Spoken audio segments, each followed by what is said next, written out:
తెలంగాణ రాష్ట్రంలో వచ్చే ఎన్నికల్లో బీఆర్ఎస్ పార్టీ గెలవాలంటే బీఆర్ఎస్ పార్టీ నుంచి ఎవరైతే పోటీ చేస్తారో బీఆర్ఎస్ పార్టీ గుర్తుపైన ఎవరైతే పోటీ చేస్తారో వీళ్ళు వస్తే వీళ్లకు కళ్ళు మూసుకొని ఓట్లేయాలని చెప్పి కేటీఆర్ గారు అయితే అంటున్నారు. అతను చిన్నవాడ పెద్దవాడ మంచివాడ చెడ్డవాడ ఇలాంటివి ఏమీ పట్టించుకోకుండా బీఆర్ఎస్ పార్టీ గుర్తుపైన పోటీ చేస్తే చాలు అతనికి ఆటోమేటిక్గా ఓట్లేయాలని చెప్పి కేటీఆర్ గారు అయితే అంటున్నారు. ఇక్కడ పోయిన శాసనసభ ఎన్నికల్లో కూడా బీఆర్ఎస్ పార్టీ ఓడిపోవడానికి కారణం ఇదే. బీఆర్ఎస్ పార్టీ వాళ్ళు ఎవరికంటే వాళ్ళకు టికెట్లు ఇచ్చేసారు. టికెట్లు ఇవ్వడంతో లోకల్ లెవెల్లో ప్రజలు వీళ్ళకు ఓట్లు వేయలేదు.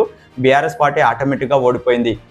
ఇకనైనా సరే తెలంగాణ రాష్ట్రంలో బీఆర్ఎస్ పార్టీ బలపడాలంటే బీఆర్ఎస్ పార్టీ మళ్ళీ అధికారంలోకి రావాలంటే ఎవరైతే బీఆర్ఎస్ పార్టీ కార్యకర్తలు నిజంగా పార్టీ కోసం కష్టపడుతున్నారో ప్రజల కోసం కష్టపడుతున్నారో వాళ్ళకు మాత్రమే మీరు బీఆర్ఎస్ పార్టీ నుంచి టికెట్లు ఇస్తే బీఆర్ఎస్ పార్టీ మళ్ళీ తెలంగాణ రాష్ట్రంలో బలపడే అవకాశం అయితే ఉంది.